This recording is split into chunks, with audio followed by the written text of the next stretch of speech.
everyone, it's Kiki Halbert here today for Scrapbooking from the Heart, our YouTube hop. We're focusing on growth this month, and I thought it would be rather appropriate for the month of June since a lot of gardens are starting to pop up. I'm going to be focusing on using the Amy Tangerine Brave and Bold collection. I'm going to select some papers and I'm going to create a mixed media background. I will warn you ahead of time with this video, I do have a little bit of an issue again with overexposure. I think it has to do with my new camera, and it just it does not adjust to the light that well once the camera's on. So I think I'll have to play around with my lighting again and see if I can get that fixed up for you. But right here, what you're seeing is I'm putting some clear gesso onto white daisy cardstock from Close to My Heart, which is a smooth cardstock. I know that I'm going to be putting down some watercolors, and I'm putting down the gesso in case I want those watercolors to bleed. I'm going to be using quite a few of my shimmers that you see on the right hand side to get some color on the page. I'm not entirely certain how far I want it to go, but I think I'm going to put it all over the page. And so right now I am starting with this particular color is an older color called Sunflower. The Brave and Bold collection has these gorgeous colors that I like in their jewel tones. There's yellows and like neon green, which is like, you know, really amazing. And then there's also like hot pinks and blues and teals. So right now what I'm doing is I'm going to start layering down my shimmers. Now I will tell you that when you're working with watercolors and you're working with layering them, you want to make sure that they're all going to work together, or that you layer them in a very specific way, otherwise they are going to create mud. So what I'm doing is I'm putting down the yellows and the green. The green is what's going to create the mud with anything else that I put down. And so I'm going to put those down first. I'm using the kissing method, which I'm just using some of the packaging that I have from Amy Tangerine. And you'll see my camera there was trying to refocus again. It's just, I don't know, I'm going to have to look at the settings. I think maybe one of the downloads of my latest versions of the filming application is changed, and I'm going to have to figure out my settings again. Sorry about that. So I've put the yellow and the green down. It is so hot here right now on the West Coast that, believe me, these colors have dried already. I hoped that I would maybe spray them with a little watercolor, as you see what I do later, and that they would bleed a little bit, but they end up not bleeding at all because it is just too hot and they dried almost instantly. Now with the pink, you can't put the pink over the green, as I said, because you're just going to create muds. But I did put the pink over the yellow. I didn't put a lot of the neon green down. I put the pink over the yellow because it'll create sort of a coral color if it does mix. But as it turns out, like I said, the colors dried almost immediately, so they didn't actually blend, which was kind of nice. These shimmers are just gorgeous. So the I will just tell you that the neon green color I used is called Key Lime. The bubblegum that I used, Bubblegum Blast, that's from Shimmers. And now I'm using this gorgeous, this is the blue, I believe. I've got Peacock Plum that I'm using, or Peacock Plume, sorry, and Tickle Me Turquoise. So those are the colors that I'm using on this layout. And I just love that Tickle Me Turquoise. It's like really, really amazing. But the colors, like you'll see in the close-ups, that these colors really lend a great amount of shimmer to the page. And you can't really see it as well on the close-ups, but you will see it. And the close-ups will show you all of the coloring as well. So I believe that what I just did was actually the Peacock Plume. Now I'm going for the Tickle Me Turquoise. And it's gorgeous. It's gorgeous. And just by coincidence, these happen to match the Brave and Bold collection perfectly.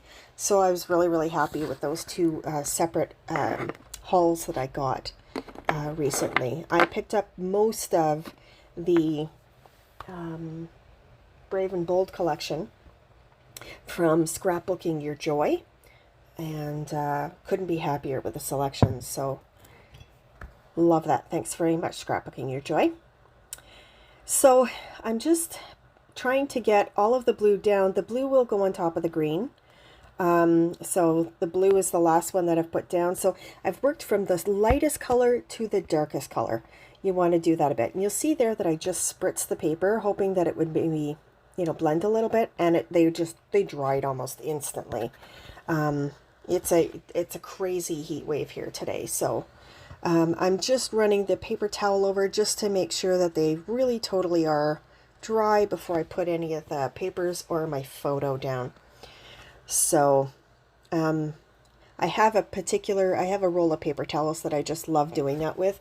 I have gotten away from doing art journaling, but honestly, when I was doing art journaling, one of my favorite tools for art journaling was using old paper towel that had picked up all the inks and shimmers and colors. And so I'm going to be using those in the future because I am going to be doing a little bit of art journaling. So expect to see that on my channel soon as well.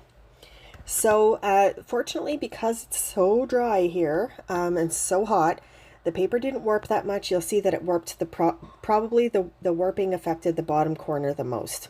So I'm just flipping through the Brave and Bold right now to try to select some papers that I want to use. And while I'm doing that, I just want to say thank you for being here. I really appreciate it. As I said, this is the Scrapbooking from the Heart YouTube hop. And so there are a lot of ladies playing with me this month. I'm going to link their descriptions down below in the description box, and please visit them and give them some love.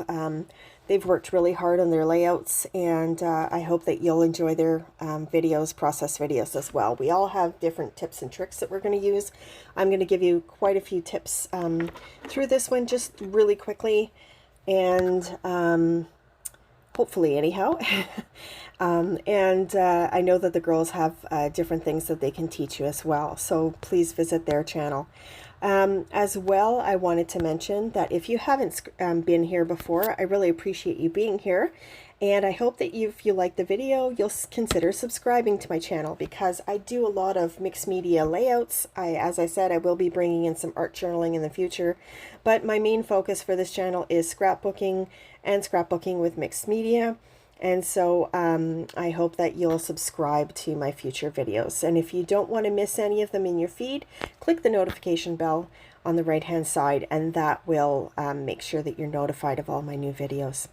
So right now I have selected some papers that I'm going to use that I think are going to work well with the theme of growth. I will be cutting off these branding strips and keeping them for things later. Even though they do have a hole punch through them, I can end up working them. And one of the things that you can do with your branding strips that's really cute is, even if they have a hole in them, cut the hole out, and then you have two branding strips of the same design, and just tape them all together in different ways, and that way you can create a really cool frame for your photos. I don't do that here, but I do that in the future videos, so you'll see that as well. So right now I'm just I'm tearing up the papers. This is one of my favorite techniques, and honestly, it's one of my go-to designs is to do half the paper, or half the layout is design paper that is torn and layered over one another, and half is mixed media or clustering on the right hand side. And I love the way that it turns out. I'm rolling these. I'm not rolling these perfectly around like something like a paintbrush or anything like that. Just doing it very roughly. And then I'm just going to cut, I'm tearing this one in the reverse so that I get the white, because I'm not going to roll this too much. It's going to be the last paper on the page that is underneath everything. So you'll see how I'm going to be layering these. So since these colors are all colors that I used in the watercolor, I'm layering the more solid papers, I should say, on the bottom, so that they kind of blend in with the watercolor, and then I'm going to more patterned paper on the other side. So I'm just going to layer these. The pink is the smallest one. I didn't want to waste too much paper, so I'm going to place it down on the page where I want it to peek out, and then the other papers I'm going to layer on top. And you'll see that I'm just roughing up the edges a little. They're not enough to curl though, so I'm not putting tape down all the way across, especially toward the left-hand sides of the papers, just because I know they're probably going to overlap a bit, and then I'll cut them off afterwards. So I'm just showing you my layering technique, how I'm going to do this. I'm focusing on getting the right-hand side lined up with where I want it to be layering over that yellow paper. Again, I'm sort of distressing or trying to re-roll some of those edges. And then this particular paper I know is going to hang over the edge quite a bit. I don't know how far yet. I'm just going to play with it. And then once I've got it set, I'm going to ruffle up the edges again, get those rolled up a bit, and just add some dimension to these. The pink, as I said, already has some dimension because it's torn in the reverse direction. Now I'm just going to pull my trimmer and I'm just going to trim off the excess paper. So that's one of my favorite designs, is to use distressed, or to use a variety of papers that way, and you'll see that it's pretty much half and half. Now the photo of myself is going to stay about there. I'm going to start going through my embellishments and things. I'm going to show you how I select them rather than just pre-do them and have them pre-selected for the video, just so you get an better understanding of how clustering works really well, and how to get started with clustering. So right now what I'm doing is I am choosing things that I like from the collection. I'm choosing larger items. I love this. The great thing about the Bold and Brave is that it's got this holographic effect on quite a few of the embellishments. So I'm going to use that frame, but I'm going to tuck it out of my photo. The things on the top, I'm going to use. The things on the right hand side, I'm not. So I started with larger embellishments. Now I'm going to work my way down into the smaller ones, and I'm double checking to see if there's anything I want that's bigger there, and no, there isn't. So now I'm working my way down to smaller embellishment sizes, and these are just from the die cuts, the ones that I think I'm going to use. And I'm choosing a variety of colors that work together, and I love them. I love how many embellishments there are in this collection. Let me tell you, they're gorgeous. I love this word sassy, so I'm going to use that as my title. And so that's the collection of the die cuts. Now, what I'm going to do to make it easier, I am sort of going through some of these sticker sheets, and what I'm doing is I'm just looking at them to see if there's anything that I'm going to use that's going to go directly onto the page. These are actually the foam embellishments. These are popped up on foam. And so I'm looking at those to see what I might use. And then I'm also going to look at the sticker sheets, which are flat stickers, and decide what I'm going to use as well. And figure out what kind of things that I want to use from the other embellishments that I have. So my first thing is that I do have these word sheets that say one of a kind and think happy, and I know I want those tucking out of the papers. And then I also have this frame. So the one thing I'm going to do is I'm going to cut up the frame and put it behind my photo, and I'm going to cut it in half so that I can use it in two different places, on the corners primarily. Excuse me. So yeah, so I'm cutting it into two. You'll see that I'm going to, first of all, figure out, okay, how much do I want and where do I want to cut it? So I'm going to cut it in two. I'm going to tape it down to my photo. So I'm just going to put some tape runner on the edges of my photo. I like the one that I use. It is called Journey Blooms, and it is a vertical rectangle of adhesive and stripes, and that way I can fold them back onto my photo if I need to, which is what you'll see as well, that I can fold the little pieces of adhesive back onto my picture if I need to. So I'm just going to put that down, I know that I want the sassy to fill in the corner there and just overlap the picture a little bit. I love this one that says beautiful mess as well.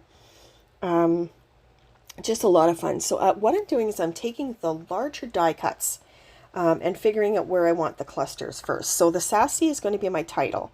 So I'm going to put that there. I'm going to have a little bit of a cluster, tiny bit of a cluster there. The think happy I'm going to move around. And then I have this huge puffed up sticker of photo or the flower cluster there, and I want that to be over on the bottom corner of those layered papers. That's going to be a big section, and then I'm also going to be clustering up in the top right corner, so you'll see how I do that. So I know that I do like the photo placement where it is, so I'm putting the photo placement, the photo down first. I'm using foam tape to pop it up for more dimension, and I noticed that my frame is just acting up a bit, the cut part, so I'm just going to put some glue down to try to get it to stick better to the photo, and we'll see how that works. But for the most part, I'm not using glue on this layout. I'm using adhesive, foam adhesive, or my tape runner. So right now what I'm going to do is I'm going to put some tape runner onto this beautiful mess. It's going to tuck out from underneath the yellow and overlay the pink paper. And then I'm going to create like a little clustering there. I'm also going to put down this photo, the flower cluster there with the Brave and Bold. The Brave and Bold I'm going to pop up onto some pretty thick foam. And that's going to overlay my photo just a little bit. I am using two different types of foam. I'm using thick foam adhesive from Close to My Heart, and I'm also using the thin foam adhesive on a roll from Close to My Heart. I find that they work really well. They're super sticky too, which is really nice. Now, because the sassy is going to be my title and it's very delicate, I'm going to actually use the sticky specs to get adhesive all over the wording. Now, the thing is you do have to be a little bit careful when you lift it so that you don't rip your die cut, but it does make everything super sticky, and I don't have to worry about anything coming up from that word. So I do love my sticky specs for things that are die cuts that are delicate or have thin pieces to them. And the Think Happy, I'm going to have part of it tucked into the paper and part of it overlaying. So that's why I'm using a little piece of foam adhesive to just keep it all on the same level. The One of the Kind, I'm actually just going to paste right down onto the paper. And then this big die cut that you see here, actually that one's not on foam, come to think of it, so I apologize for that. I did put foam adhesive down on it though to pop it up. It is just straight cardboard. It's a regular die cut. I am going to put it down in the corner there. And so I know that I'm going to use the butterfly, so I think I want to do something up in the corner. And so I'm going to look for some embellishments that I want up in the corner. And I noticed that there is a big foam, there's a couple of big foam flower clusters. So I'm going to put one up in the corner, and so that's going to be what attracts my butterfly. And then I'm going to put some of the other foam adhesives down. I'm not going to bore you with the details, but you'll see that I've got most of my stickers down. So what I do is, for clustering, work from the largest items down to the smallest items.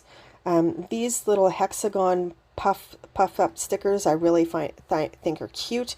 I am going to put them in places where they are going to contrast the paper. I don't want them to blend in. I want them to be little accents. And so I am going to scatter a few of those around the page. You'll see me doing some more with them. I am going to add probably a few more stickers. There is a flower cluster here sticker that I really like, and so I am going to put that over by the beautiful mess and tuck that underneath. So all of these clusters have a variety of layers to them. They all have a variety of depth, and that's what makes them interesting to the eye. Now I'm going to put my journaling down at the bottom and have it sort of wrap around this paper. And my journaling is going to be focused on growth. I think for most of us, we can say that 2020 and 2021 were really hard years, have been really hard years, and but we have grown in ways we didn't expect. And so that's why I decided to scrapbook this photo, because it's been difficult. You know, some of us being away from family, some of us who are not, that are people, you know, that we don't like isolating ourselves. We had to learn how to stay at home. We had to learn how to rely on others. We had to learn how to trust. There's a whole bunch of things that we had to learn. And I think pretty much everybody can say that this year, people developed, they changed, and that means growth. And so that's what my journaling is about. That instead of focusing on the failures and the difficulties of this year, I think it's important to focus on the growth that we've all experienced. And so that's what my journaling is about. Now, the last thing I'm going to do is I'm going to do some splatters. I'm using my Vibes. And this Vibes, this one is Seize the Day. And I'm also using my SEI Tumble Dry in black. And if you haven't seen my other video, the SEI Tumble Dry is a fabric ink that you can find in any hobby store, usually where they have the t-shirts and the tie-dye area, because once it's dry, it is permanent. So it works really well for scrapbooking, and I find it's the darkest ink out there in terms of black. It doesn't soak into the paper, and it dries like a really nice black onyx. You'll see that when you see the close-ups on this particular layout, and those are coming up. So I've covered up my photo just because I don't want my photo and I don't want my title to be messed up with any of the ink splatters, but I don't mind if the ink splatters get on other parts of the layout, because that's the whole point of the splatters, is to make it perfectly imperfect. So I hope that you enjoyed this layout. I'm just dabbing up some of the water where there are big splats to make sure that they, you know, that I can pick up the layout, move it. And here come the close-ups. So again, please visit the girls that are in the Scrapbook YouTube hop. They've really worked hard on their layouts. And I hope that you enjoy these close-ups. Again, thanks for being here. If you haven't subscribed, I would really appreciate it if you did. And I hope that you're staying safe, that you're staying cool this hot weekend, and I hope that we will see you again in my next video. Bye for now.